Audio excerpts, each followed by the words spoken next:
First of all, we'd like to thank the jury, all the members of the jury that spent 8 weeks of their lives working on this case, listening to all the witnesses, receiving all the evidence, hearing all the arguments.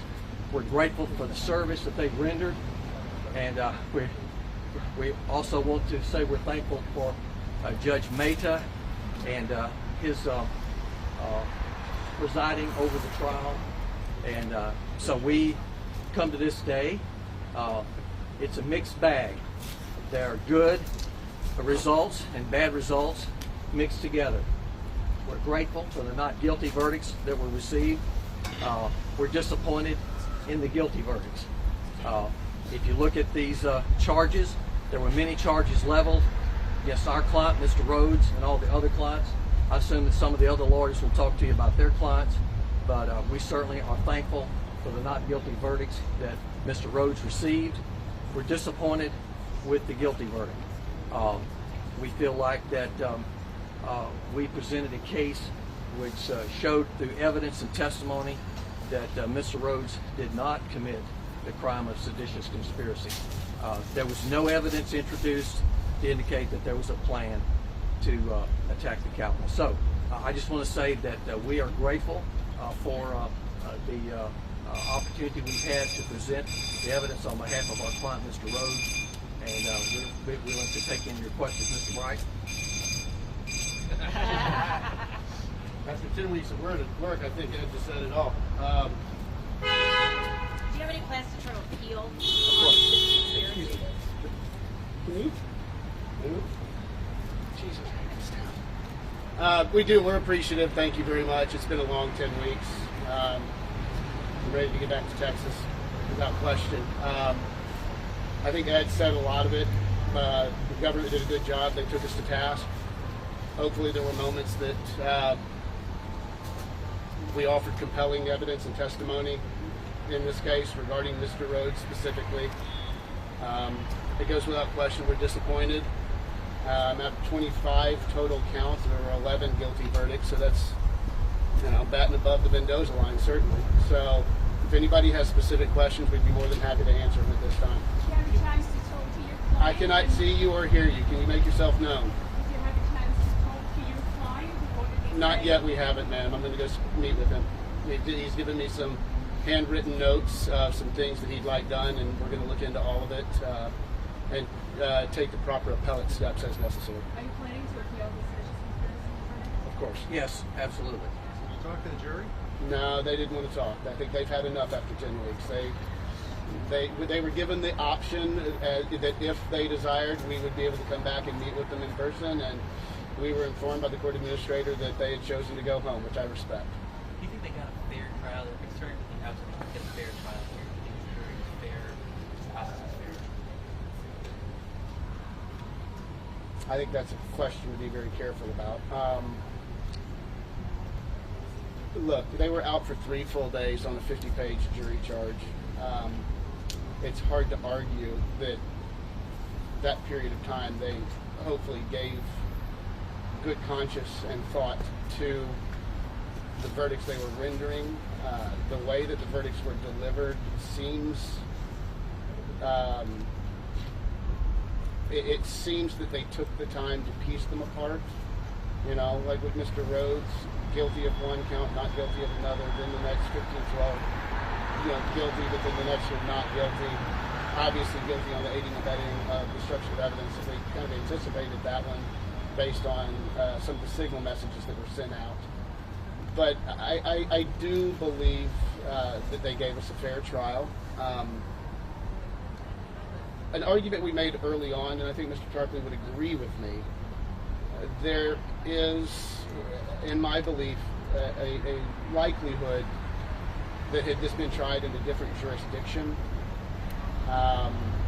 the results could have substantively been different.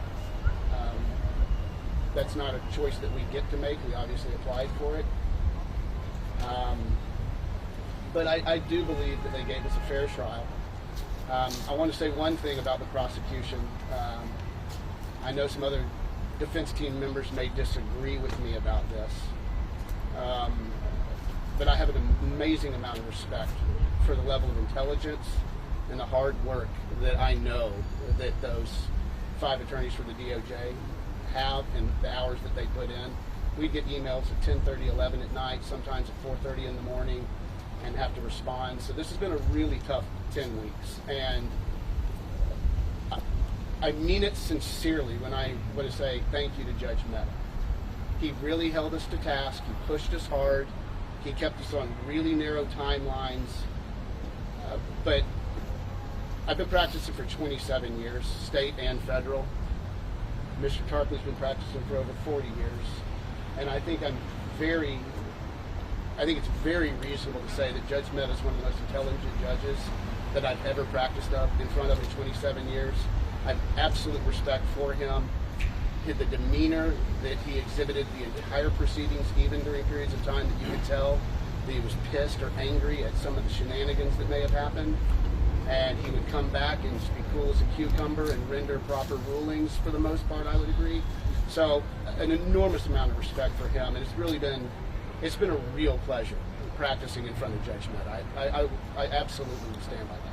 I'll have to say that when I first got in the case, as some of you may remember, I had pretty rough going for the first day or two from Judge Mehta, and I had to go back and meet with him, and he said, Mr. Tarpley, I've been kind of rough on you the first couple of days, but welcome to the case. And I said, thank you, Judge. And he's treated us with great respect, and we've argued our points. He hasn't agreed with us all the time, but he has agreed with us some. But we're grateful for those victories on evidentiary rulings, and certainly I think he's earned the respect of all the attorneys that participated in this case. And I agree with This verdict, what do you think, if anything, it says for the next several trials that January 16th is facing? I don't know. We'll be seeing you again in February, so we'll see about that. But I think there would have been a greater change in tenor and tone regarding the future prosecutions had there been not guilties on the sedition cases across the board. I think the return in this, even though we're not pleased with it, probably speaks to the fact that the DOJ is going to go full steam ahead in like fashion on all the others. Did you say that in a different jurisdiction the results would have been substantively different? I'm saying they could have been. An argument could definitely be made for that, yes. DC's a tough place to pull a jury for this case. I mean, it just is. On that note, your client took the stand. How do you think his representation of his own story affected the jurors' perception of him? I wish I could have asked him that, honestly. I think that's a really difficult question to answer.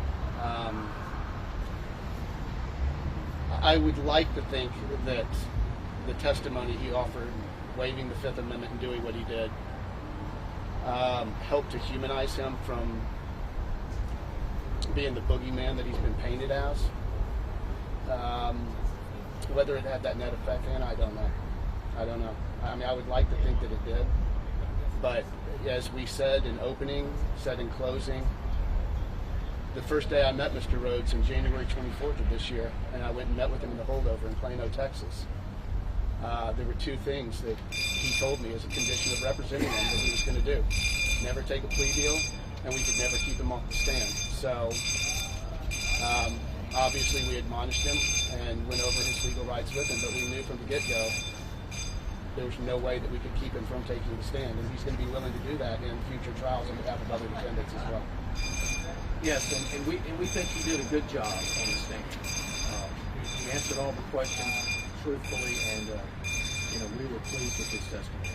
Will testify in other trials? Yeah, That's his intention. Yes. Do you think as a result of this case that the former president should be indicted? Absolutely not. So I'm not.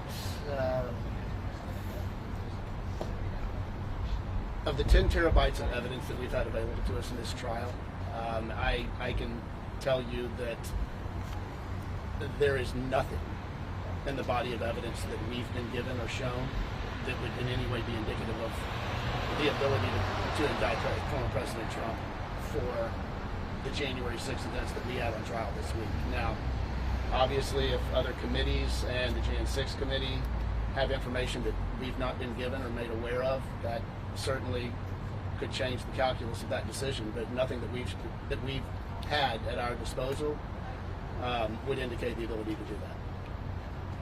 I agree completely. Anybody else? If Sorrell goes to trial, will he testify in that case, even though she wouldn't testify in his? Kill us already. No, I know what she's saying.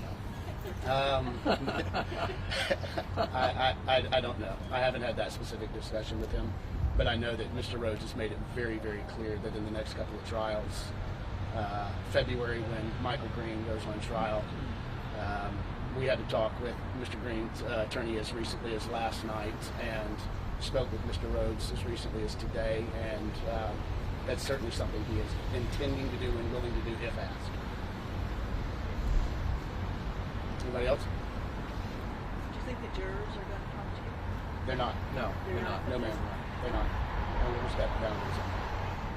Absolutely. Well, Washington, it's been a pleasure. I'm going back to Texas. Well, let me just say this. We are grateful. The press has been very kind to us, and we want to thank all of you who waited out here diligently to speak to us. It's been a pleasure to get to know you during this last 2 months, and we appreciate the work that you do. And, let me just say it. I said this to the reporters inside with Lee, that it's a mixed bag. I mean, there are guilty verdicts and not guilty verdicts running side by side. So this is not a total victory for the government in any way, shape, or form. And so we are grateful and thankful for the fact that the jury found these defendants not guilty of many, many counts. So it's a complicated jury verdict. We're going to have to look through the charges and parse out the guilties and the not guilties. And that's something that lawyers and commentators will be doing in the days and weeks to come. But we are grateful for the work that we were able to do here. We're thankful to all those people that were praying for us and praying for the defendants. And we know there were many people around the country that were concerned about this trial and thought that this was an overreaching by the government. And so for that, we're thankful for all the support that we had. Anything else? Thank you so much.